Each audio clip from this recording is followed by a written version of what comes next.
سورۃ التین بسم اللہ الرحمن الرحیم، یہ سورت بھی نفسیاتی فلسفیاتی اعتبار سے بہت اونچی ہے، اور وہ کیا ہے سمجھ لیجئے۔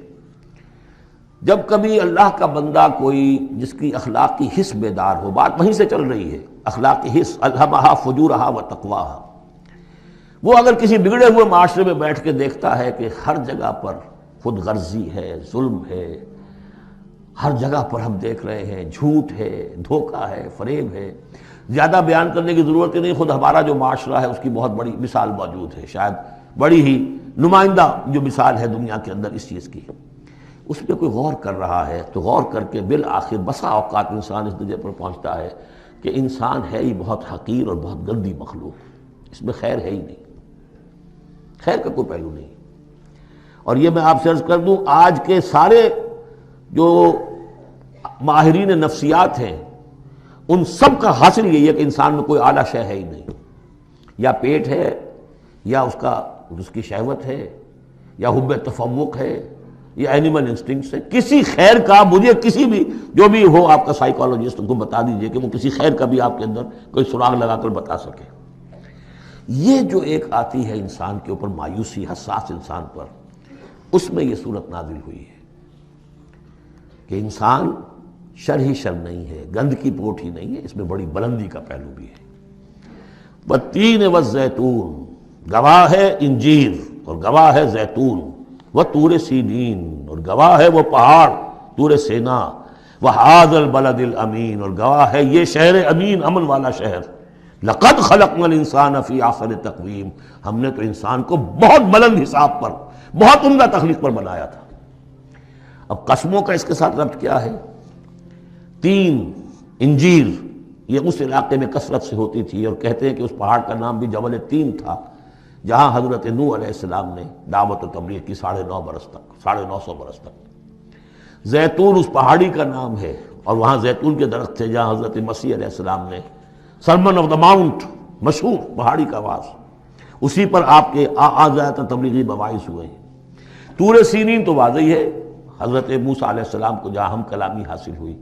ھذا البلد الامین، اور یہ امن والا شہر جس میں محمد الرسول اللہ دعوت و تبلیغ کے فریضہ سر انجام دے رہے ہیں۔ ان شخصیتوں کو اصل میں ان مقامات سے مراد یہ شخصیتیں ہیں۔ اگر کسی کا خیال یہ ہے کہ انسان میں کوئی خیر ہے نہیں تو دیکھیں ہمارے بندے نوح کو، یاد کریں ہمارے بندے عیسیٰ کو، یاد کریں وہ بھی تو انسان تھا، موسیٰ جو رب سے ہم کلام ہوا تھا، اور دیکھ لیں اس بندے محمد کو صلی اللہ علیہ وسلم جو اس بلد امین میں نظر آ رہا ہے۔ کیا تمہیں ثبوت نہیں مل جائے گا کہ انسان میں تو بڑی عظمت رکھی تھی ہم نے؟ یہ دوسری بات ہے، آپ اپنے آپ کو حیوان ہی سمجھ لیں، حیوان بنا لیں۔ فَلَا تَكُونُوا كَالَّذِينَ نَسُوا اللَّهَ فَأَنسَاهُمْ أَنفُسَهُمْ، یہ تو آپ کا کام ہے، آپ نے کیا ہے، یہ گراوٹ تو آپ کو ملی ہے۔ حقیقت میں اللہ تعالیٰ نے بنایا تھا، وہ تو بہت اونچے مقام پر بنایا تھا۔ آدم مسجود ملائک، آدم خلقتہ بیدی، اپنے دونوں ہاتھوں سے بنایا ہے۔ تو انسان سرشت کے اعتبار سے کچھ کمزور ہے، فطرت کے اعتبار سے بہت بلند ہے۔ یہ میں دونوں الفاظ بار بار استعمال کرتا رہا ہوں، اب ان تمام چیزوں کی وضاحت ممکن نہیں ہے۔ اس کا روحانی وجود سب سے اونچا ہے، اس کا حیوانی وجود بہت نیچے ہے۔ اصل میں اس حیوانی وجود میں آ کر یہ نیچے چلا گیا ہے۔ والتین والزیتون وطور سینین وھذا البلد الامین لقد خلقنا الانسان فی احسن تقویم، ہم نے انسان کو بنایا تھا بہترین حساب سے۔ ثم رددناہ اسفل سافلین، اب اسے اس جسد حیوانی میں ڈال کر در حقیقت نیچے پہنچا دیا گیا ہے۔ تو اب کیا کرنا ہوگا؟ اب اوپر اٹھنا ہوگا۔ اوپر اٹھنے کے لیے محنت کرنی پڑتی ہے۔ الا الذین آمنوا وعملوا الصالحات، اب یہ ایمان اور عمل صالح ہے جو تمہیں اس پستی سے نکال کر اوپر لے آئے گا۔ جس مقام پر تم پیدا کیے گئے ہو اس مقام تک پہنچنے کے لیے پہلی محنت کیا ہے؟ آپ کے شعور اور ذہن کی آزمائش ہے کہ اللہ کو پہچانتے ہو یا نہیں، اور دوسری محنت عمل صالح ہے۔ الا الذین آمنوا وعملوا الصالحات فلہم اجر غیر ممنون، تو ان کے لیے تو اجر و ثواب ہوگا جو اس کا سلسلہ کبھی منقطع ہی نہیں ہوگا۔ فما یکذبک بعد بالدین، اب اس کے ساتھ ہی ایک بات ایسی جوڑ دی کہ اگر تمہیں بھی نظر آ رہا ہے کہ کچھ لوگ بلند ہیں، کچھ پست ہیں، کچھ گھٹیا ہیں، کچھ بڑھیا ہیں، تو سوال یہ کہ اس کا کوئی نتیجہ بھی نکلنا چاہیے کہ نہیں؟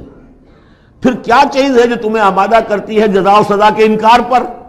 الیس اللہ باحکم الحاکمین، کیا اللہ تعالیٰ تمام حاکموں سے بڑا حاکم نہیں ہے؟ تو کیا کوئی حاکم ایسا بھی تم نے دیکھا کہ جو اپنے نیکوکار بندوں کو اور اپنے غداروں کو اور اپنے باغیوں کو ایک جیسا کر دے؟